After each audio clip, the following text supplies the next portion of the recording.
Hi Olivia, it's sort of heating up and cooling down a bit because people are on their way to wherever they're going to look at the match, whether it be bars. The bars and cafes are pretty much full up all here around the Champs-Élysées, the Champ de Mars, not too far away either, and that has now been completely closed off. If people haven't already got into the Champ de Mars to the fan zone, they're not going to get in from this point on, because of course there's a big security presence around the city as well. You have, I think, something like 4,000 police officers across Paris just specifically for the crowds in the street and the security issues. 110,000 police officers across the country affected to that. So that's for the security factor. We have people still in the streets here as well. I believe that these people here speak English.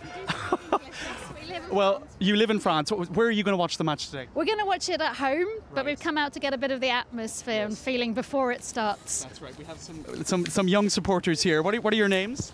Charlotte. Yes. And you? Laura. Laura. And are you excited about the match today? All right, so these are some of the more well-behaved, some of the better-behaved fans we've seen in the streets. We've had others kind of crowding in behind us and making lots of noise as they get from A to B, Olivia. But certainly a lot of excitement, a lot of people in the streets trying to stay close to the Champs-Élysées, which is where you can expect, if the result is the way French people want it to go, that you'll have thousands and thousands and thousands of people converging, as is tradition for any big national event. You have the Tour de France, of course, which finishes on the Champs-Élysées every year. In 1998, you had masses of crowds converging on the Champs-Élysées exactly 20 years ago when France won their first World Cup title. So you can really feel the atmosphere building across the city. It's a scorching day, a bit of cloud cover for now, giving us a little bit of reprieve, but it's very hot, and it's hot in terms of the, I suppose, the tensions and expectations building as well. So we'll have to see how things go. A slight calm, I would say, now before the storm. It was very agitated for an hour or two leading up to the match, the last couple of hours, as people were getting from A to B, moving to their friends' apartments or to bars or to fan zones to get in situ. The Champs-Élysées, a lot of the access has been shut off as well, Olivia. Behind me we have the Avenue des Ternes, which is one of the other avenues that leads up to the Arc de Triomphe, so sort of at an angle off the Champs-Élysées.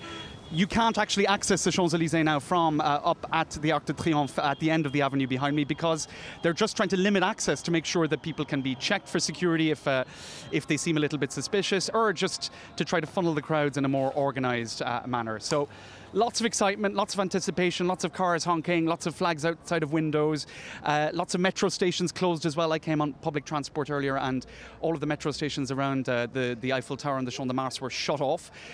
People singing and shouting and dancing and jumping on the metro, so I wondered if I would even get here on time, but certainly a lot of anticipation, a lot of excitement in the streets of Paris.